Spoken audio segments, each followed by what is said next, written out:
Bienvenue au Parlement européen à Strasbourg. Une véritable lune de miel depuis l'élection présidentielle. Le rapprochement d'Emmanuel Macron et de la chancelière Angela Merkel laisse espérer un renouveau du couple franco-allemand. Le premier affiche sa volonté de travailler main dans la main avec Berlin. La seconde se montre réceptive à la proposition française de créer un ministre des Finances de la zone euro. Le 13 juillet, les membres des gouvernements français et allemands se réuniront à Paris pour le Conseil des ministres franco-allemands. Alors il y a ce qui rapproche et puis il y a aussi des sujets encore un peu clivants comme la mondialisation, le protectionnisme, les migrations. Là, les nuances d'appréciation restent fortes. On va en parler avec notre tandem franco-allemand de choc aujourd'hui. Jean Arthuis, bonjour. Vous êtes eurodéputé des libéraux et démocrates, soutien d'Emmanuel Macron et soutien de la chancelière. Bonjour. Pour en savoir plus aussi du côté de nos amis allemands, Godlieb Quistout-Rowohl, vous êtes pour le Parti populaire européen. Vous. Alors, on a presque envie de vous demander, c'est un peu des éléments de storytelling là. On est en plein dans l'affichage quand même avec cette idée de renouveau du couple franco-allemand. Certains journalistes moqueurs les ont appelés le couple M&M's. Merkel-Macron. Merkel-Macron. Est-ce que c'est que de l'affichage? Non, je ne crois pas. Je crois pas. D'abord, Emmanuel Macron a vraiment mis l'Europe au cœur de son projet présidentiel. Conscient que sur un certain nombre d'actions qu'on pourrait qualifier, comment dirait-on, de biens publics, la liberté, la sécurité, il y a ce qui peut être pris en charge au plan national efficacement. Et puis on voit bien qu'à l'heure de la globalisation, de la mondialisation, sur certaines actions, pour qu'elles soient effectives, efficaces, il faut qu'on les traite au plan européen. C'est cela qui est en cause. Et donc, que le couple franco-allemand soit marqué par la confiance et la volonté d'avancer ensemble, je crois que c'est un atout, parce que l'Europe, jusqu'à maintenant, a toujours progressé lorsque la France et l'Allemagne étaient solidaires dans une compréhension mutuelle, une vraie confiance. C'était le moteur de la construction européenne. Mais là, il l'affiche vraiment, parce que c'est vrai que dès le premier Conseil européen d'Emmanuel Macron, première conférence de presse commune avec Angela Merkel, ils se partagent le pupitre, etc. Est-ce que ça va marcher mieux d'ailleurs que on a parlé de Merkozy, Mercoland auparavant? Vous avez plus confiance dans Macron-Merkel? Bon, d'abord, je trouve qu'Emmanuel Macron a été très, très courageux de mettre en avant l'Europe pendant sa campagne présidentielle. Je trouve que ce n'était pas vraiment le moment, il y a quelques mois, de parler d'une avance européenne, et il a osé le faire, et il a été récompensé. D'abord, moi, je trouve que c'est très bien. Ce qu'il y a, c'est qu'avec le couple franco-allemand, il marche très bien si les Français ou le président français et la chancelière sont très forts dans leur pays. À un moment où François Hollande avait perdu à peu près toute son autorité, bon, il n'y avait pas moyen de travailler avec l'Allemagne parce qu'il avait besoin... Alors là, vous n'avez plus de problème de majorité non plus, apparemment. Hein, Monsieur Arthuis, il est très fort en termes de majorité parlementaire, on l'a vu. Non, c'est très important que le président ou la chancelière exprime ce qui est ressenti profondément par le pays. Oui. Et il faut aussi qu'il y ait une pleine cohérence. On ne peut pas être crédible dans un leadership européen si on n'a pas mis de l'ordre chez soi. Non. Et l'engagement qu'a pris Macron d'engager les réformes nécessaires, ce n'est pas l'Europe qui les fera à la place de la France. Il faut que ces réformes s'accomplissent. C'est à la France de le faire. Et lorsqu'il prend un engagement devant ses partenaires, et notamment devant la chancelière, il faut que derrière, il y ait du répondant. Et du coup, elle se dit intéressée, elle aussi, ça a mis un petit peu de temps, mais par la réforme de la zone euro, un ministre des Finances, alors pas encore le partage de la dette, là c'est aller un peu trop loin, mais voilà, elle donne un peu des gages aussi qu'elle veut progresser dans l'approfondissement. Oui, autant pour faire avancer les idées, pourquoi pas. Le ministre des Finances n'y est pas encore, mais c'est une nouvelle idée et on peut au moins travailler sur des nouveaux concepts. Et là, je crois que c'est très important. Mais je crois aussi que Macron doit vraiment réussir à faire des réformes en France. Je ne sais pas très bien ce que diront les syndicats, parce que ça fera mal à un certain moment. Ça a fait du mal aussi en Allemagne avec Schröder, cela fera mal aux Français ou à un certain nombre de Français.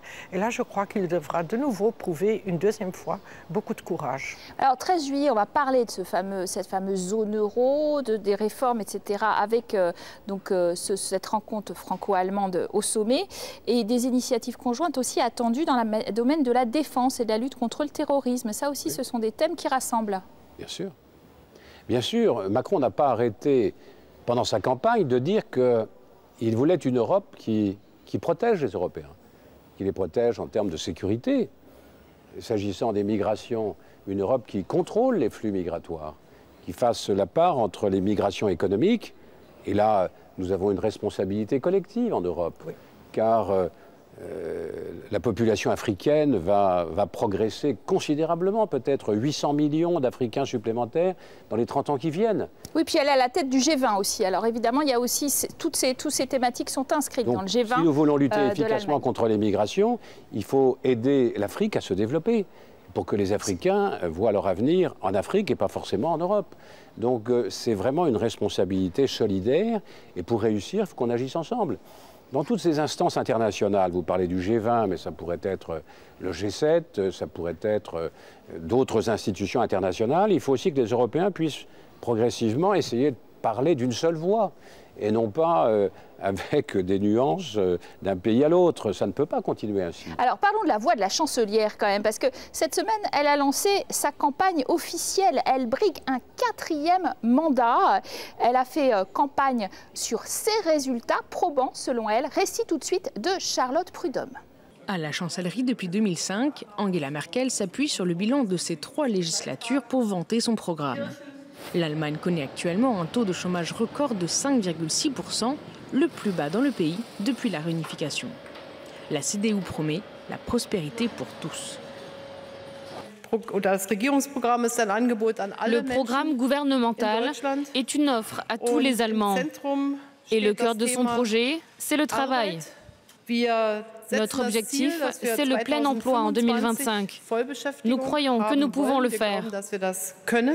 Si le volet économique est plutôt flatteur, l'épine dans le pied d'Angela Merkel reste la perception de sa gestion de la crise migratoire. Après avoir ouvert ses portes en 2015 à plus d'1 million de migrants, la chancelière change de tactique électorale. Je pense que nous avons de très bons outils adéquats pour améliorer le contrôle des migrations. Mais par-dessus tout, la réduction de l'immigration illégale. L'année 2015 ne doit en effet pas se répéter. Le scrutin législatif aura lieu le 24 septembre prochain. Pour le moment, le Parti conservateur mène confortablement dans les sondages avec 15 points d'avance sur le SPD. J'ai envie de vous poser une question qui dérange. Après tout, Emmanuel Macron, vous le dites, est un grand Européen. Mais il y a une élection, en effet, en Allemagne en septembre. Est-ce qu'on n'aurait pas intérêt à avoir l'ancien patron d'ici, là, Monsieur Schulz, Martin Schulz, ancien président du Parlement, plutôt comme interlocuteur en Allemagne? On ne peut pas dire que Schulz ne soit pas profondément européen. Donc, quelle que soit l'issue des élections, il n'est pas question pour nous de faire la moindre ingérence. Je crois pouvoir dire que le chancelier issu des élections du mois de septembre sera profondément européen. Est-ce que, justement, dans ce qu'elle propose, Angela Merkel, est-ce qu'elle est la plus européenne des deux?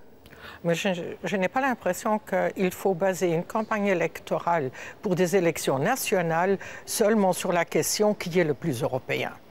Les deux... En France, ça a bien marché. Oui, mais c'est pas tout à fait à comparer. Hein. En France, c'était contre l'Europe ou avec l'Europe. Hein. C'est pas la gradation qui est le plus ou le moins européen. Non, j'ai l'impression que pour l'Europe, la chancelière est très bien placée et qu'elle continuera à très bien travailler. Je crois aussi qu'il faut se concentrer sur les problèmes. Bon, pour l'instant, il n'y a pas de gros problèmes en Allemagne. Et ça, non, mais on voit bien qu'elle a une épine dans le pied, c'est la crise migratoire, mais c'est aussi une épine dans le pied d'Emmanuel Macron. Parce que finalement, sur cette question-là, à savoir est-ce qu'on prend suffisamment notre part du fardeau, on ne répond pas complètement à la France. On le voit bien, hein, les Italiens nous reprochent justement de ne pas prendre dans nos ports, par exemple, des migrants ramenés par les ONG. Oui, je crois que ça c'est une difficulté européenne, mais retournons en 2015, au moment où la chancelière a dit à ce moment-là, bien, on va les laisser entrer, il n'y avait rien d'autre à faire. Les réfugiés étaient aux frontières. Qu'est-ce qu'on aurait pu faire? On aurait quand même... on n'aurait pas tiré dessus, quoi. Mais à partir de là, il faut gérer... Bon, le problème, c'est peut-être un peu mal exprimé, parce que je n'aime pas dire gérer le problème quand il s'agit d'humains. L'immigration, c'est vraiment l'Europe de l'impuissance. Oui. C'est-à-dire qu'on avait fait Schengen, libre circulation, et on avait dit, ben voilà, les frontières extérieures, c'est l'affaire des États qui ont des frontières extérieures. Donc si les migrations viennent par l'Italie, par Lampedusa, par la Sicile, c'est l'affaire des Italiens. Est-ce qu'il y a une rupture avec François Hollande, d'Emmanuel Macron sur ce chapitre? Est-ce qu'on va clarifier notre position et notre prise en charge du fardeau?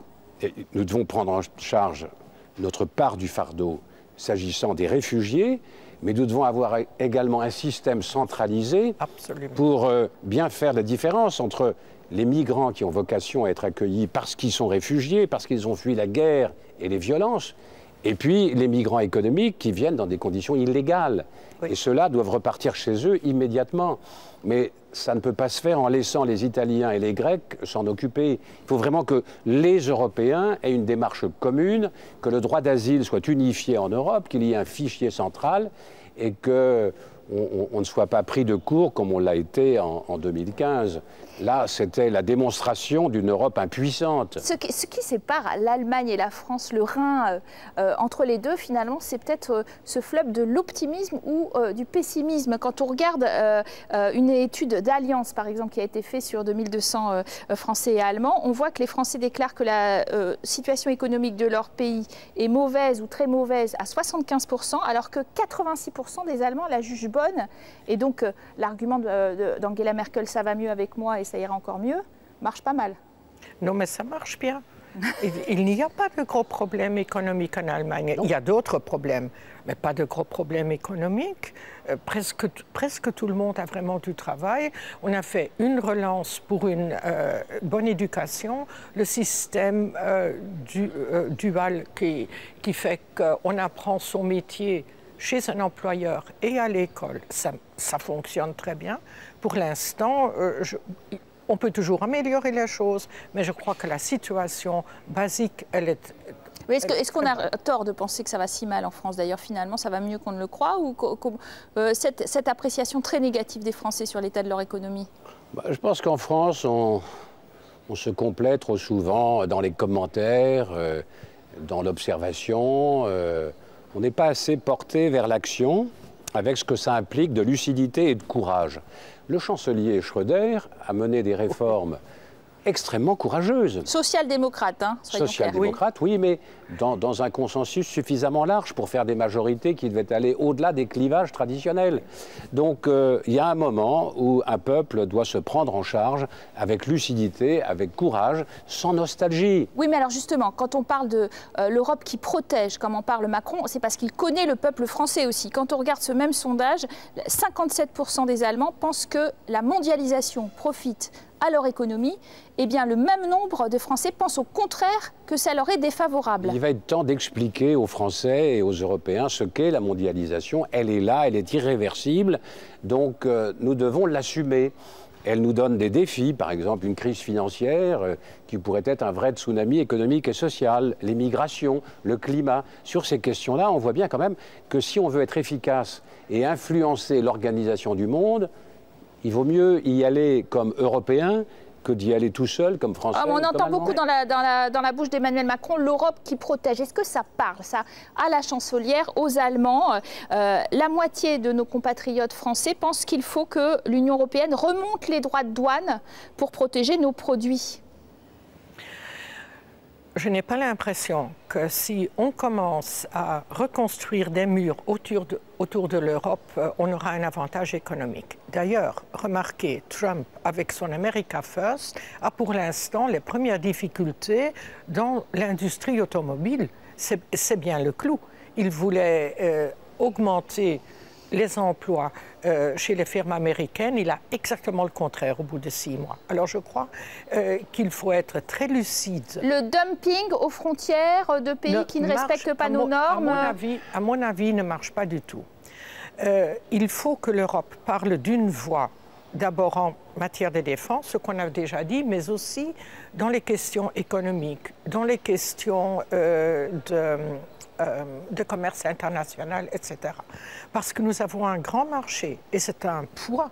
Et la naïveté européenne aux frontières, l'importation de produits et de... Je vais prendre un exemple.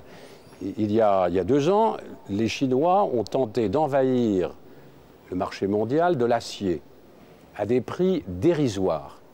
Et donc, si on n'avait pas réagi, si on ne s'était pas protégé, on risquait de faire disparaître les aciéries en Europe comme aux États-Unis. Oui. Il faut, dans de telles circonstances... Oui, mais ça, c'est ponctuel. Il faut, dans de telles circonstances, oui, pouvoir réagir avec des moyens lourds, pouvoir dire on augmente les droits de douane de 200%, de 300%, comme le font les Américains.